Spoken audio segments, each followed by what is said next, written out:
বেশ কিছুদিন ধরে আমার ফেসবুকের ফ্রেন্ড লিস্টে আমার অনেক পরিচিত, আমার অনেক আত্মীয়, অনেক বন্ধু-বান্ধব, ছোট ভাই আ আমাকে একটা কোয়েশ্চেন খুব ফ্রিকোয়েন্টলি করছে। বিশেষ করে বাংলাদেশের পলিটিক্যাল যে কন্ডিশন বর্তমানে, ওটা চেঞ্জ হওয়ার পরে যে বাইরের দেশ হিসেবে কানাডা কেমন? প্রসেসিংটা কি রকম?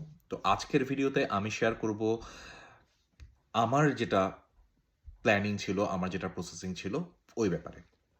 তো আ ফার্স্ট অফ অল আপনার যেটা করতে হবে সেটা হচ্ছে আপনার একটা ইউনিভার্সিটি সিলেক্ট করতে হবে। কানাডাতে অনেকগুলো ইউনিভার্সিটি আছে। আপনি ঐরকম দেখে একটা ইউনিভার্সিটি সিলেক্ট করতে হবে অথবা একটা কলেজ সিলেক্ট করতে হবে, একটা কোর্স সিলেক্ট করতে হবে, কোন কোর্সে আপনি এপ্লাই করবেন। তো ওটা এমন হলে ভালো হয় যেটা আপনার স্টাডির সাথে রিলেটেড। তাহলে আপনার এসওপি তে আপনি ওই জিনিসটা এক্সপ্লেইন ইজিলি করতে পারবেন অথবা আপনার জব রিলেটেড আপনি একটা আপনার কাছে একটা পয়েন্ট থাকবে যে আপনি আপনার জবে আরো ভালো করার জন্য আপনি হায়ার স্টাডিজের জন্য আপনি কানাডা আসতে চাইছেন।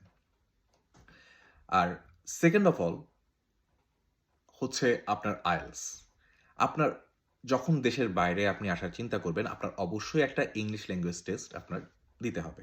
হতে পারে সেটা আইএলটিএস, হতে পারে সেটা পিটি, হতে পারে সেটা ডুওলিঙ্গো। তবে কানাডার ক্ষেত্রে আইএলটিএসটা অনেক বেশি অ্যাকসেপ্টেবল। আপনার আইএলটিএস এ একটা ভালো স্কোর থাকতে হবে। এখানে যেগুলো ভালো ইউনিভার্সিটি আছে, ওইসব ইউনিভার্সিটিতে আইএলটিএস এর একটা রিকোয়ারমেন্ট থাকে। রিকোয়ারমেন্টটা যদিও 6.5 অথবা 7 এর মধ্যে। কিন্তু আপনার চিন্তা করতে হবে আমরা যখন বাংলাদেশে যখন কোনো একটা পাবলিক ইউনিভার্সিটিতে যখন আমরা অ্যাডমিশন টেস্ট দিতাম, তখন হয়তো রিকোয়ারমেন্ট দেখা যেত এসএসসি, এইচএসসি মিলে 6। কিন্তু আপনি কি আদৌ কি ওখানে চান্সটা পেতেন? আপনার একটা অ্যাডমিশন টেস্টের মাধ্যমে যেতে হতো। এখানে আপনার ওরকম কোনো অ্যাডমিশন টেস্টের ব্যাপার নেই। আপনার যেটা আপনার আপনাকে প্রুফ করার জন্য যেটা দরকার সেটা হচ্ছে আপনার আইএলটিএস এর স্কোর অথবা আপনার পিটি এর স্কোর। তো আপনি কতটা ভালো ইংলিশে। সেক্ষেত্রে অনেকেই আ আমার পরিচিত যারা আছেন তারা 6 অথবা 6.5, 7 এর মধ্যে একটা স্কোর টার্গেট করে আগানোর চেষ্টা করেন। কিন্তু ব্যাপারটা হচ্ছে আপনি যখন একটা ভালো ইউনিভার্সিটি ট্রাই করবেন, যেকোনো ভালো ইউনিভার্সিটি না, যেকোনো জায়গায় আপনি কানাডাতে একটা কলেজে ট্রাই করছেন, তখন ওদের কাছে একটা ওদের কাছে ধরেন একটা স্টুডেন্ট আছে যার আইএলটিএস স্কোর 8, আপনার আইএলটিএস স্কোর 6.5। তাহলে আপনি যদি ওই ইউনিভার্সিটির সিলেকশন কমিটিতে থাকতেন, তাহলে আপনি কাকে সিলেক্ট করতেন? অবশ্যই যে 8 পেয়েছে তাকে। এসব দেশের এই যে ইউনিভার্সিটিগুলো যেটা চিন্তা করে সেটা হচ্ছে আপনি তার দেশের জন্য, তার ইউনিভার্সিটির জন্য অ্যাসেট কিনা।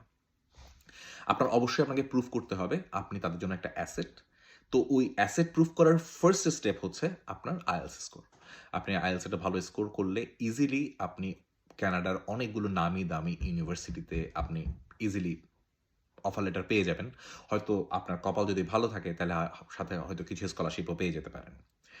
তো যারা এখন কানাডার জন্য চিন্তা করছেন যে না আমার দেশের বাইরে মুভ করা উচিত, তাহলে আমি তাদেরকে ফার্স্ট সাজেশন যেটা দিব, আজকে এখন থেকে আইএলটিএস এর জন্য পড়ালেখা শুরু করুন। আপনি আইএলটিএস এ যত ভালো স্কোর করতে পারবেন, আপনার জন্য কানাডা আসার যেটা ওয়ে সেটা অনেক ভালো হয়ে যাবে। আমরা যারা বাংলাদেশে আছি আমরা নরমালি ইংলিশে একটু পিছিয়ে। আমাদের দেশে আ ইংরেজিটা আসলে ওভাবে করে চর্চা করা হয় না। আমাদের পার্শ্ববর্তী দেশের কথা চিন্তা করেন, ইন্ডিয়া, শ্রীলঙ্কা, ওইসব দেশে ওদের একটা নরমাল স্টুডেন্টের আইএলটিএস স্কোরও দেখা যায় 7। হ্যাঁ, কিছু, কিছু জায়গায় হয়তো দেখা যায় যারা অনেক খারাপ 6, 6.5 পাচ্ছে। কিন্তু ওখানকার আপনি যদি স্কোরটা যদি আপনি একটু চিন্তা করেন তাহলে দেখবেন ওদের এভারেজ স্কোর শুরু হয় 7 থেকে। ওরা 8, 8.5, 9 ওদের জন্য কোনো ব্যাপারই না। তো আপনি যখন বাইরে আসার চিন্তা করছেন, আপনাকে কম্পিট করতে হবে কিন্তু এইসব স্টুডেন্টদের সাথে। আপনি তখন ইন্টারন্যাশনালি কম্পিট করছেন। তো ইন্টারন্যাশনালি কম্পিট করতে হলে আপনার অবশ্যই ইন্টারন্যাশনাল ল্যাঙ্গুয়েজ যেটা ইংলিশ, সে ব্যাপারে একটা ভালো একটা আইডিয়া থাকতে হবে। আর